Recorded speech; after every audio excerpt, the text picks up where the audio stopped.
Bismillahirrahmanirrahim. Ada satu hal yang perlu kita coba sadari betul dan kita bangun di dalam diri kita, bahwa cinta itu adalah anugerah dari langit.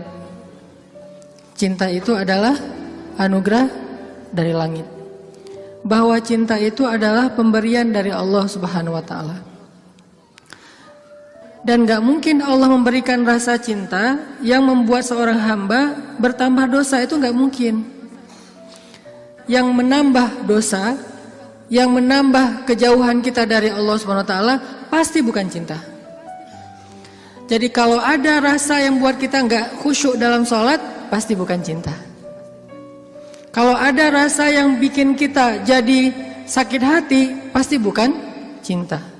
Kalau ada rasa yang kemudian bikin kita malah melakukan perbuatan-perbuatan yang Allah nggak suka, pasti bukan cinta. Itu disebut dengan wasawisus syaitan yang ada di dalam hawa nafsu manusia. Sedangkan cinta semuanya berasal dari Allah Subhanahu wa taala.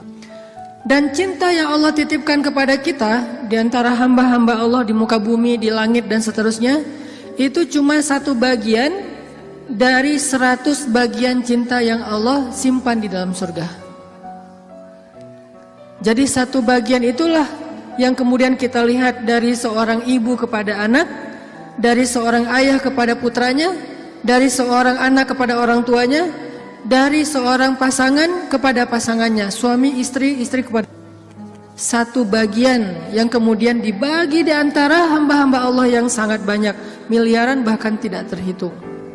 Cuman satu bagian.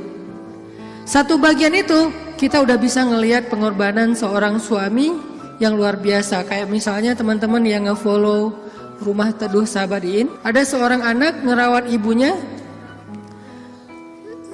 di detik-detik terakhir sebelum ibunya wafat. Dia bacain Yasin, dibacain Al-Quran, dia pijat-pijat ibunya, dia belai ibunya, dia penuhi semua hak ibunya. Dan ini adalah gambaran hanya partikel kecil dari satu bagian cinta yang Allah turunkan ke muka bumi. Ini hal yang perlu kita sadari dulu teman-teman, bahwa cinta itu asalnya dari langit. Kalau kita butuh cinta dari siapapun, cinta dari orang soleh, cinta dari ulama, cinta dari orang tua, cinta dari pasangan, cinta dari calon pasangan, cinta dari mantan yang pengen balikan, cinta dari mana aja lah. Carinya tuh bukan di bumi, carinya di langit. Makin rendah sujud kita, makin kita menggetarkan arasy di langit. Tapi kalau kita cari cinta dengan cara sering-sering posting, itu juga diedit semalaman, kita nggak bakalan dapat cinta. Kita dapatnya apa? Waswasah, bukan cinta. Terus nggak boleh posting Ustaz? Boleh, dan saya juga sering posting. Cuman bukan gitu cara mencari cinta. Apalagi diedit habis-habisan, pakai apa aplikasi berganti-ganti. Ini kurang apa bright lah, apa kurang charming. Akhirnya diedit. Justru yang muncul dari itu adalah kekecewaan. Makanya kalau kita mencari cinta itu adalah dengan sujud, dengan doa, dengan taqarrub kepada Allah Subhanahu wa taala, mendekatkan diri pada Allah. Sehingga kalau kita udah cinta dari Allah Subhanahu wa taala, maka Allah akan mendatangkan sekian banyak orang untuk mencintai kita. Ada yang dengan status pasangan, ada yang dengan status orang tua, ada yang dengan status teman, ada yang dengan status apapun, bahkan kadang nggak dikenal, tapi dia mencintai kita karena Allah Subhanahu wa taala. Dan itulah cinta yang berlimpah. Kebayang nggak di antara banyak makhluk, kira-kira gimana yang 99 bagian yang Allah simpan di dalam surga, dan itu diberikan hanya kepada segelintir hamba Allah yang masuk ke dalam surga doang. Kan banyak yang nggak dibangkitkan ya, hewan, tumbuhan, mereka tidak dibangkitkan kecuali beberapa jenis hewan dan tumbuhan yang disebutkan di Al-Quran. Tapi pada umumnya hewan tidak mengalami hari berbangkit. Jadi tidak ada hewan yang mendapatkan 7 golongan hewan yang dapat naungan di padang mahsyar, gak ada itu. Yang ada manusia. Kalau hewan ngikut manusia, kalau dia berjasa dalam dakwah manusia dia terlibat. Tapi pada umumnya hewan dan tumbuhan itu tidak dibangkitkan. Padahal jumlahnya miliaran. itu adalah satu cinta dibagi rata. Gimana 9 cinta dibagi kepada sedikit hamba Allah Subhanahu wa taala. Makanya Allah mengatakan di dalam surga itu la khaufun 'alaihim wa lahum yahzanun. Di surga itu tidak ada rasa takut, tidak ada rasa kecewa. Nggak ada lagi di surga itu adegan live group, itu udah nggak ada. Di surga itu nggak ada grup yang nge-live kita, kan lebih sakit ya, di live sama grup. Kalau kita nge-live grup masih mending, kalau grup yang nge-live kita, gimana caranya? Tiba-tiba grup sepi, nggak ada broadcast, nggak ada chat, ternyata mereka bikin grup baru, kita doang yang nggak di-invite. Itu di akhirat udah nggak ada di surga live group, di live sama grup. Di surga itu udah nggak ada bulian. Kenapa nggak ada bulian? Karena udah nggak ada jomblo. Selama masih ada jomblo, semangat nih kalau udah bab kayak gini. Saya bukan mau menzolimi teman-teman gara-gara sering ngebully jomblo. Enggak, saya nggak ngebully, saya cuma empati doang. Kasihan sih. Kasihan boleh ya. Sebagian doang, yang lain insya Allah gue mah asik-asik aja Ustadz sebagai single villah gitu ya, nggak masalah. Cuman ada sebagian yang mungkin masih berat menjadi seorang yang apalagi baru aja kemarin diputusinnya dengan bahasa yang nggak enak lah gitu. Kita adik kakak aja ya, kan nggak enak tuh. Tahu nggak teman-teman, ada cara mutusin yang lebih kejam dari itu. Kan yang biasa tuh kita temenan aja ya gitu ya, atau kita adik kakak aja. Ada nggak orang yang diputusin sama pasangannya, dibilang kamu tuh jadi ibu saya aja ya, kamu tuh seperti ibu buat saya? Ada. Dalam bahasa fikih disebut dengan zihar. Dalam bahasa saya disebut dengan diputusin dengan cara paling kejam. Di mana ayat zihar? Nanti coba teman-teman kita baca satu ayat aja di dalam surat Al-Mujadilah. Teman-teman bisa buka mushaf Al-Quran. Kita coba buka surat Al-Mujadilah, surat 58. Surat Al-Mujadilah ayat 1. Ini salah satu ayat diputusin di dalam Al-Quran. Dan diputusinnya dengan cara yang paling kejam menurut Al-Quran. Saking kejamnya Allah kasih semacam punishment buat yang mutusin dengan cara harus berpuasa selama 2 bulan berturut-turut. Jadi kan kamu dan saya jadi anak sama ibu ya, berarti dia harus berpuasa 2 bulan berturut-turut. Kenapa? Kejam banget. Dan Khawlah bintu Sa'labah yang disebutkan di dalam ayat ini pernah digituin sama suaminya. Dulu ketika dia masih muda, suaminya meminang dia, menikahinya. Setelah Khawlah menjadi tua, suaminya kemudian jadi marah-marah kepada Khawlah dan mengatakan, pokoknya buat saya kamu itu seperti ibu. Ini bahasa zihar kalau dalam bahasa fikih, atau diputusin kalau dalam bahasa kita. Diputusin oleh suami sendiri dengan kata-kata, kamu itu seperti ibu buat saya. Akhirnya Khawlah bintu Sa'labah sedih banget. Khawlah sedih luar biasa. Tapi dia penasaran, maksud kata-kata suami saya apa? Maksudnya saya udah haram buat dia selama-lamanya atau itu tidak berlaku? Akhirnya Khawlah datang kepada Rasul. Ya Rasulullah, dia japri Rasul. Dia bilang, ya Rasul, saya diginiin sama suami saya. Kata suami saya bahwa dia buat saya itu, saya seperti ibu bagi dia, di capture. Apakah ini berarti saya sudah haram buat suami saya ya Rasul? Kata Nabi, ya wahai Khawlah, sudah haram. Akhirnya Khawlah sedih banget. Cuman Khawlah kalau sedih gak mau pakai emotikon nangis kepada orang lain. Emotikon nangisnya hanya kepada Allah Subhanahu wa taala. Disebut dengan watashtaki ilallah, curhat kepada Allah. Dia tidak curhat perasaannya kepada makhluk. Kan curhat itu meluapkan isi hati dan perasaan ya, curahan hati. Artinya dia gak mau mengekspresikan perasaan senang dan sedihnya kepada manusia. Kalau perlu bikin emotikon yang khas atau beli emotikon, dapat hadiah emotikon khusus, emotikon mellow dari teman-teman. Dia nggak mau mengekspresikan kesedihan dia kepada manusia. Biar yang tahu kesedihan dia cuma 2, Allah kemudian pasangannya yang halal. Orang lain nggak tahu kalau dia sedih. Orang lain nggak tahu kalau dia sedang dalam keadaan terbeban. Nggak ada yang tahu. Sampai ibunya aja nggak tahu. Ayahnya aja nggak tahu, temennya nggak tahu, gengnya tuh nggak tahu, geng SMP, SMA, SD nggak ada yang tahu. Sehingga satu-satunya yang tahu perasaan Khawlah yang luar biasa terpukul, terlukanya luar biasa, cuman Allah Subhanahu wa taala. Wa tashtaki ilallah, kemudian dia curhat kepada Allah. Itu cara yang paling baik dalam menemukan cinta.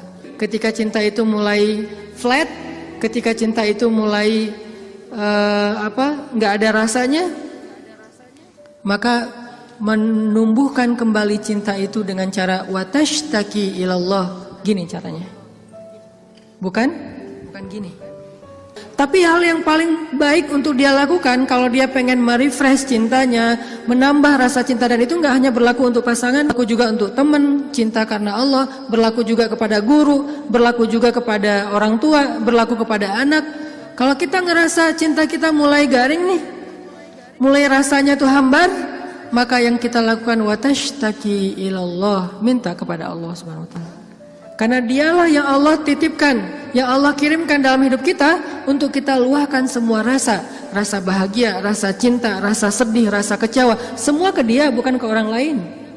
Kalau kita punya pasangan tapi rasa itu diungkapkan kepada orang lain, maka kita mencurangi pasangan kita. Kita punya pasangan tapi curhatnya ke orang, jadilah TTM ya. Ini berarti kita curang, nggak fair sama pasangan kita. Toh kita juga nggak mau digituin oleh pasangan kita kan? Terus apa yang harus kita lakukan? Kalau kita ngerasa pasangan kita nggak pengertian, ada zat yang maha pengertian untuk kita curhat kepadanya. Kenapa harus orang lain? Dan Allah nggak akan pernah ngebocorin curhat kita ke siapa-siapa, teman-teman. Allah sebaik-baik penjaga rahasia. Dan Allah senang banget dengar curhat kita. Beda dengan orang. Kalau orang teman siapa gitu dengar curhat kita, misalnya kita telepon. Kita telepon di loudspeaker sama dia, ditaruh di meja, terus dia ngapa-ngapain ya? Kita ngomong panjang lebar, pas udah lama nggak dapat respon, kita nanya, kamu dengar nggak sih? Dia langsung lari. Ada yang lebih parah lagi tuh, bukan cuma di loudspeaker, kita baru mulai curhat, dia balik curhat. Aku habis dimarahin sama suami aku. Wah, laki-laki itu emang kayak gitu. Gue juga tiap hari dimarahin. Tahu nggak gimana cara dimarahin? Panjang tuh. Akhirnya malah dia yang curhat. Kita curhat, dia jadi dapat banyak info, akhirnya dia nikung. Oh, parah banget ya. Pernah ditikung sama teman curhat? Ada sahabat Nabi yang pernah ditikung. Ditikung fisabilillah. Namanya Abu Darda. Abu Darda, temenin aku dong. Ngapain? Ngelamar seorang perempuan, seorang cewek, soleha, hafizah, cantik, terpelajar.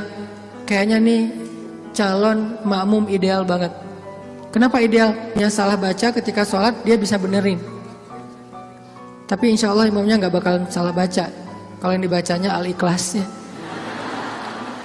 Gua mah pede nggak nyari makmum yang hafiz-hafiz banget. Kenapa? Karena kalau ngimamin surat Al-Ikhlas jadi nggak pernah salah. Salman ngajak Abu Darda. Abu Darda nemenin, datang ke rumah cewek itu. Pak, saya mewakili Salman, pengen ngelamar anak bapak, putri bapak. Kata bapak ini, ya udah saya tanyain dulu ke putri saya, kalau dia setuju nanti saya nikahkan kalian. Harus nanya dulu ke perempuannya, ke putrinya, karena nggak boleh nikah paksa dalam Islam. Sama dengan nggak boleh menghalangnya yang sudah punya niat baik untuk menikah. Sama dengan kita menghalang-halangi anak kita untuk datang ke masjid beribadah. Calon mertua. Nggak boleh menyusah-nyusahin anak kita yang pengen beribadah. Apa ibadahnya? Nikah. Bukankah nikah itu setengah dari agama? Selama itu kita perhatikan bukan sesuatu yang sangat beresiko, yang terlalu terburu-buru, ceroboh, maka biarkan mereka melihat kebesaran Allah Subhanahu wa taala di dalam rumah tangganya. Rumah tangga seperti usaha dibangun dari nol, tiba-tiba Allah kasih banyak kemudahan setelahnya.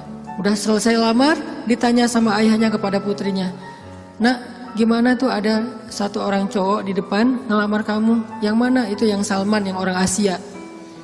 Anaknya kemudian keluar ngintip. Ngintip bahasa kita stalking. Karena ada seorang perempuan dilamar, kemudian dia nggak pede gitu. Dia bilang ke Rasulullah, "Ya Rasulullah, boleh nggak kalau saya itu aib saya bahwa dia kepalanya ini rambutnya banyak yang sudah rontok karena penyakit. Kemudian dia bilang, boleh nggak saya pakai rambut palsu atau saya tutup rambut saya dan saya nggak kasih tahu ke siapa-siapa kalau rambut saya itu udah rontok. Kata Nabi, sampaikanlah. Jadi nggak perlu diedit, nggak perlu dibikin yang sekeren mungkin, tapi kemudian orangnya kecewa. Dia stalking, oh itu cowoknya. Kalau yang di sebelahnya itu Abu Darda, ya sudah. Akhirnya si cewek menerima lamaran, tapi bukan untuk Salman, untuk Abu Darda. Datang bapak itu. Alhamdulillah saya udah bicara dengan anak saya. Oh gimana Pak, Salman udah deg-degan gitu. Sabar ya Salman, ternyata anak saya belum berkenan untuk menikah dengan Salman. Oh nggak apa-apa Pak. Cuman anak saya ternyata ridho menikah. Oh apa-apa. Jadi nggak enak hati gitu kan. Aduh Salman, ini bukan saya loh yang minta, kan tadi kamu dengarkan saya ngomong apa. Kata Salman, udah biasa aja kali Abu Darda. Tapi saya nggak mau nikung kamu. Udah nggak apa-apa. Kan Allah menciptakan kita berpasang-pasangan. Masing-masing udah ada takdirnya. Akhirnya Abu Darda nggak enak banget. Si bapak juga terlalu vulgar. Harusnya kan biarin dulu mereka pulang di Japri ya. Abu Darda balik kan bisa ya. Abu Darda ditelepon gitu balik. Mau ada yang diobrolin. Kenapa di depan Salman? Sehingga Salman jadi sedih. Enggak, ternyata mereka paham. Cinta mereka itu karena Allah Subhanahu wa taala. Kalau belum berjodoh berarti emang bukan itu cintanya. Dan mereka tidak akan memberikan hatinya karena hati itu satu-satunya organ di datu yang paling berharga, dan dia nggak akan ngasih kecuali kepada orang yang sudah berakad. Saya terima nikahnya, dan kemudian dikatakan oleh saksi sah. Kecuali saksinya mantan, itu nggak bakalan sah. Saya terima nikahnya. Gimana saksi? Belum. Oh ya, ulangi lagi. Udah 100 kali, belum aja. Kenapa? Saksi nggak bisa move on. Yang lebih berat tuh bukan saksinya yang mantan, KUA-nya yang mantan. Tuh parah tuh. Ini kenapa ya persyaratan nggak ada yang lengkap ya? Semuanya persyaratan kurang aja gara-gara KUA-nya adalah mantan. Nauzubillah ya. Kan pernah viral tuh di Instagram yang seseorang ngelakuin kriminal kemudian disidang.